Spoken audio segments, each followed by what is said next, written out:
ಕುಂಟಿನಿಯವ್ರನ್ನ ನಾನು ಇವತ್ತೂ ಗೆಲ್ಲಕ್ಕಾಗಲ್ಲ. ಇದು 16ನೇ ಹುಟ್ಟುಹಬ್ಬ ಸಾವಣ್ಣ ಸಂಸ್ಥೆಗೆ. 13, 14, 15, 16ನೇದು 4 ವರ್ಷದಿಂದನೂ ಈ ದಿನದಲ್ಲಿ ನನ್ನದೊಂದು ಪುಸ್ತಕ ಬಿಡುಗಡೆ ಲೋಕಾರ್ಪಣೆ ಆಗ್ತಿದೆ ಅನ್ನೋ ಖುಷಿ ನಂದು. ಧನ್ಯವಾದ ಜಮೀಲ್ಜಿ.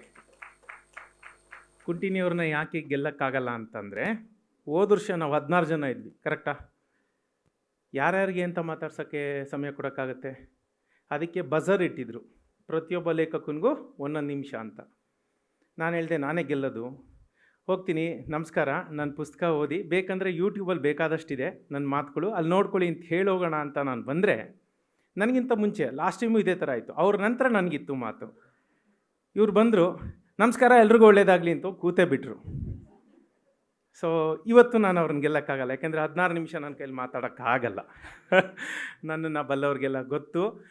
ಕ್ಯಾಮ್ರಾ ಮುಂದೆ ಆಗುತ್ತೆ, ಎದುರುಗಡೆ ನಿಂತು ಮಾತಾಡ್ಬೋದು, ಬಟ್ ಬೇಡ. ಇಲ್ಲಿ ನನಗೆ ಗುರುರಾಜ್ ಕರ್ಜಗಿ ಸರ್ ಇದ್ದಾರೆ, ಅವ್ರ ಮಾತನ್ನು ಮುಖ್ಯವಾಗಿ ನಾವೆಲ್ಲ ಕೇಳೋಣ. ನಾವು ಬಂದಿರೋದು ಮುಖ್ಯವಾಗಿ ಅವ್ರಿಗೋಸ್ಕರ, ನಾನಂತೂ ಬಂದಿರೋದು ಮುಖ್ಯವಾಗಿ ಅವ್ರಿಗೋಸ್ಕರ. ಸರ್, ನೀವು ಮರ್ತೋಗಿರ್ತೀರಾ, ಯಾಕೆಂದರೆ ನಿಮಗೆ ನನ್ನಂಥವ್ರು 1000 ಜನ. ನಿಮ್ಮ ಜೊತೆಗೆ ನಾನಿದು 3ನೇ ಬಾರಿ ಸ್ಟೇಜ್ ಹಂಚ್ಕೊತಾ ಇದ್ದೀನಿ, ಸಂತೋಷ ಆಗ್ತಾಯಿದೆ. ಒಮ್ಮೆ ನನ್ನೂರು ಮೈಸೂರಲ್ಲೇ ನಿಮ್ಮ ಜೊತೆ ಹಂಚ್ಕೊಂಡಿದ್ದೆ, DVG ಕಾರ್ಯಕ್ರಮದಲ್ಲಿ, ನೆನಪಿರುತ್ತೆ ಅಂತ ಅಂದ್ಕೊತೀನಿ. ಥ್ಯಾಂಕ್ ಯು ಸರ್ ಬಂದಿರೋದಕ್ಕೆ. ಸೊ ಪ್ರತಿ ಪುಸ್ತಕದ ಹುಟ್ಟಿನ ಹಿಂದೆ ಒಂದೊಂದು ಸಣ್ಣ ಕತೆ ಇರುತ್ತೆ. ನಾನು ಮೊದಲೇ ಹೇಳ್ಬಿಟ್ಟೆ, ಜಾಸ್ತಿ ಮಾತಾಡಲ್ಲ, 5-6 ನಿಮಿಷ ಅಷ್ಟೇ, ತಡ್ಕೊಳ್ಳಿ. ಪ್ರತಿ ಪುಸ್ತಕದ ಹಿಂದೆ, ಹುಟ್ಟಿನ ಹಿಂದೆ ಒಂದೊಂದು ಕತೆ ಇರುತ್ತೆ. ಹಣಕಾಸು ತಪ್ಪುಗಳನ್ನು ಮಾಡಬೇಡಿ, ಈ ಹಣಕಾಸು ತಪ್ಪುಗಳನ್ನು ಮಾಡಬೇಡಿ ಅನ್ನೋ ಪುಸ್ತಕ ಹುಟ್ಟಿದ್ದಕ್ಕೂ ಅದೇ ಕಾರಣ. ಏನೊಂದು ಕಾರಣ ಅದು ಅಂತಂದರೆ, ಅದು ಜಮೀಲ್ ಅನ್ನೋದು. ಅವರು ಎಲ್ಲ ಲೇಖಕರು ಅದೇ ಹೇಳ್ತಾರೆ, ಬಹುಶಃ ನಾನು ಒಬ್ಬನೇ ಅಲ್ಲ. ಸಾಧಾರಣವಾಗಿ ಒಬ್ಬ ಪ್ರಕಾಶಕ ಏನು ಮಾಡ್ತಾರೆ, ಒಂದು ಪುಸ್ತಕ ಆದಮೇಲೆ ಲೇಖಕನ ಜೊತೆ ಟಚ್ ಬಿಟ್ಬಿಡ್ತಾರೆ, ಸಂಬಂಧ ಕಳ್ಕೊಂಡು ಬಿಡ್ತಾರೆ. ಇವರು ಹಾಗಲ್ಲ. ಪುಸ್ತಕ ಬೇಕಾದಾಗ ಮಾತ್ರ ಫೋನ್ ಮಾಡೋ ಪ್ರಕಾಶಕ ಅಲ್ಲವೇ ಅಲ್ಲ. ನಾನು ಅಂತಲ್ಲ, ಚಪ್ಪಾಳೆ ಹೊಡೀರಿ ಜಮೀಲ್ ಅವ್ರಿಗೆ, ನನಗಲ್ಲ, ನಾನು ಅಂತಲ್ಲ, ಪ್ರತಿಯೊಬ್ಬರಿಗೂ ಅವರು ಯಾವಾಗಲೂ ಹೇಳ್ತಾರೆ. ನಾನು ನಿನ್ನೆನೂ ಇಲ್ಲಿಗೆ ಈ ಕಾರ್ಯಕ್ರಮಕ್ಕೆ ಬನ್ನಿ ಅಂತ ಹೇಳೋದಕ್ಕೆ ನಾನೊಂದು ಫೇಸ್ಬುಕ್ಕಲ್ಲಿ ಪೋಸ್ಟ್ ಮಾಡಿ ಬಂದೆ ಅಲ್ಲ, ಅದೇ ಬರೆದು ಬಂದೆ. ತನ್ನ ಆತರಗಳನ್ನ ಆಸ್ತಿ ಅಂದ್ಕೊಳ್ಳೋವಂಥ ಈ ಮನುಷ್ಯನಿಗಾಗಿ ಬನ್ನಿ ನೀವು ಕಾರ್ಯಕ್ರಮಕ್ಕೆ ಅಂತ ಹೇಳಿಬಿಟ್ಟೆ ಬಂದಿದ್ದೆ ನಾನು. ಸೊ ಈ ಪುಸ್ತಕ ಬರೋಕ್ಕೂ ಅವರೇ ಕಾರಣ. ನಾವು ಪ್ರತಿ ಬಾರಿ ಫೋನ್ ಮಾಡಿದಾಗಲೂ ಅವರು ಮಾತಾಡ್ತಾನೆ ಇರ್ತೀವಿ, 5 ನಿಮಿಷದಲ್ಲಿ ಇಟ್ಬಿಡೋಣ ಅಂತ ಕೊಡಿದ್ದು ಹೆಂಗೆಂಗೋ ಅರ್ಧ ಗಂಟೆ ಆಗೇ ಬಿಡುತ್ತೆ. ಸೊ ಅವ್ರದ್ದು ಒಂದು ಏನಂತಂದರೆ ಗುಣ, ನಾನು ಬರೆಯೋ ಟೈಮಲ್ಲಿ ಅವ್ರು ಮಾಡಲ್ಲ.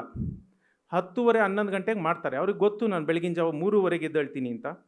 4:00-4:15 ಪುಸ್ತಕ ಬರೆಯೋಕ್ಕೆ ಕೂತಿರ್ತೀನಿ. 6:30ಯಿಂದ 7:30 ತನಕ ವಾಕ್ ಹೋಗಿರ್ತೀನಿ. ಅವ್ರಿಗೆ ಗೊತ್ತು ನಾನು 10:30, 11 ಆದಮೇಲೆ ನಾನು ಏನು ಮಾಡಲ್ಲ, 1 ತಾಸು 2 ತಾಸು ಫ್ರೀ ಇರ್ತೀನಿ ಅಂತ. ಹಾಗೂ ಇರಲೂಬೇಕು, ಮೈಂಡ್ ರಿಲ್ಯಾಕ್ಸ್ ಆಗಬೇಕು ಅಂತಂದರೆ ಏನೂ ಮಾಡ್ದೇನೂ ಒಂದಷ್ಟೊತ್ತು ಇರಬೇಕು. ಯಾವಾಗಲೂ ಏನೂ ಮಾಡ್ತಿದ್ರೆ ಮೊಬೈಲ್ ಹ್ಯಾಂಗ್ ಆದಂಗೆ ಬ್ರೈನು ಹ್ಯಾಂಗ್ ಆಗಿಬಿಡುತ್ತಲ್ವಾ. ಸೊ ಅವ್ರು ಆ ಟೈಮ್ ಗೊತ್ತು ಅವ್ರಿಗೆ, ಇವನೇನು ಮಾಡಲ್ಲ ಅಂತ ಆ ಟೈಮಲ್ಲಿ ಫೋನ್ ಮಾಡ್ತಾರೆ. ಆ ಫೋನ್ ಮಾಡಿದ ವೇಳೆಯಲ್ಲಿ ಈಗ ಕಳೆದ ಒಂದು 10-15 ಪುಸ್ತಕ ಅವ್ರ ಜೊತೆ ಈ ರೀತಿ ಸೃಷ್ಟಿಯಾಗಿವೆ. ಧನ್ಯವಾದ ಜಮೀಲ್ಜಿ.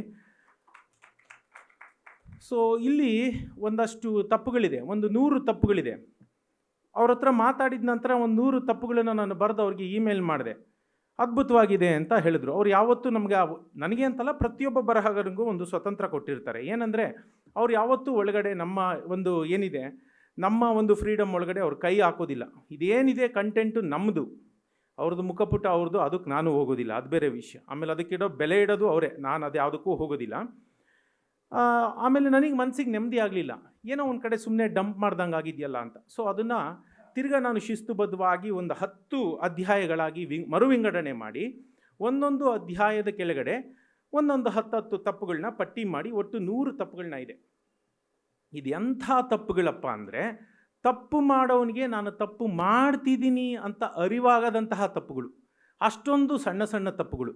ನೀವು ಪುಸ್ತಕ ತೊಗೊಂಡು ನೋಡಿದ ತಕ್ಷಣ ಅರೆ ಅನಿಸುತ್ತೆ, ನಾನೇ ಮಾಡಿದ್ದು ಅನಿಸುತ್ತೆ. ಹೀಗಾಗಿ ಈ ಪುಸ್ತಕ ಯಾರು ಕೈಲಿ ಹಿಡ್ಕೋತಾರೋ ಅವ್ರಿಗೆ ಕನ್ನಡಿ ಕಂಡಂಗೆ ಕಂಡ್ರೆ ನನ್ನ ಬೈಕೊಳ್ಬೇಡಿ.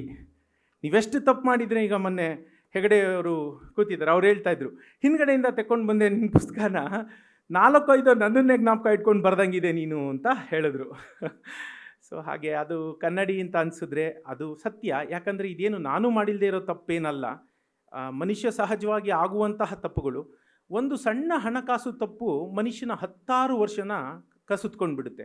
ಕೆಲವೊಮ್ಮೆ ಅದು ಜೀವಹಾನಿಗೂ ಕಾರಣ ಆಗ್ಬೋದು. ತುಂಬ ನೀವು ಆತ್ಮಹತ್ಯೆ ಕಥೆಗಳನ್ನ ಕೇಳ್ತೀರಿ. ಇವತ್ತಿನ ದಿನದಲ್ಲಿ ಆ ಹಣಕಾಸಿಗೆ ಸಂಬಂಧಪಟ್ಟಂಥದ್ದೇ ಬಹಳವಾಗಿರುತ್ತೆ ಕಾರಣ. ಇವತ್ತು ಭಾರತೀಯ ಸಮಾಜದಲ್ಲಿ 10 ಸಮಸ್ಯೆಗಳಿವೆ ಅಂತ ನಾವು ಅಂದ್ಕೊಂಡ್ರೆ ಅದರಲ್ಲಿ 9 ಸಮಸ್ಯೆಯ ಮೂಲ ಹಣನೇ ಆಗಿರುತ್ತೆ.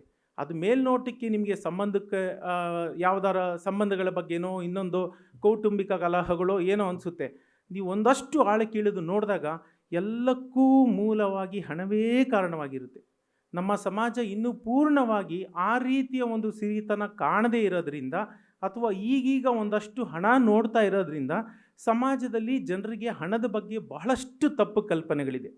ಹಣನ ಹೇಗೆ ಉಪಯೋಗಿಸ್ಕೋಬೇಕು ಅನ್ನೋದು ಕೂಡ ಜನರಿಗೆ ಬಹಳಷ್ಟು ಗೊತ್ತಿಲ್ಲ ಅದ್ರ ಬಗ್ಗೆ.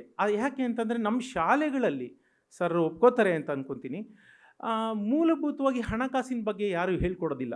ಎಸ್ಪೆಷಲಿ ನಿನ್ನೆ ಒಂದು ಸಂವಾದ ಇತ್ತು ನಮ್ಮ ವೀರಲೋಕದಲ್ಲಿ. ಅಲ್ಲಿ ದೊಡ್ಡೇಗೌಡರು ನಾನು ಇಬ್ಬರೂ ಭಾಗಿಯಾಗಿದ್ವಿ. ಇಲ್ಲೇ ಇದೇ ರೀತಿ ಒಂದು ಪ್ರಶ್ನೆ ಎದ್ದು ಬಂತು.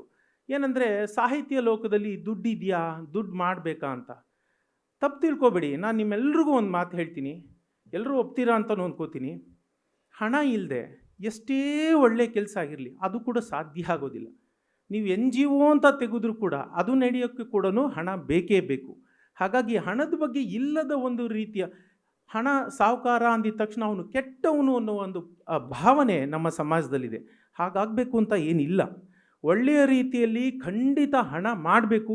ಒಂದು ಒಳ್ಳೆಯ ಜೀವನ ಎಲ್ಲರೂ ಕಟ್ಕೋಬೇಕು. ಉತ್ತಮವಾದ ಜೀವನ ಶೈಲಿ ನಡೆಸೋದು ಎಲ್ಲರ ಹಕ್ಕು, ಹಣ ಮಾಡೋದು ಕೂಡ ಎಲ್ಲರ ಹಕ್ಕು.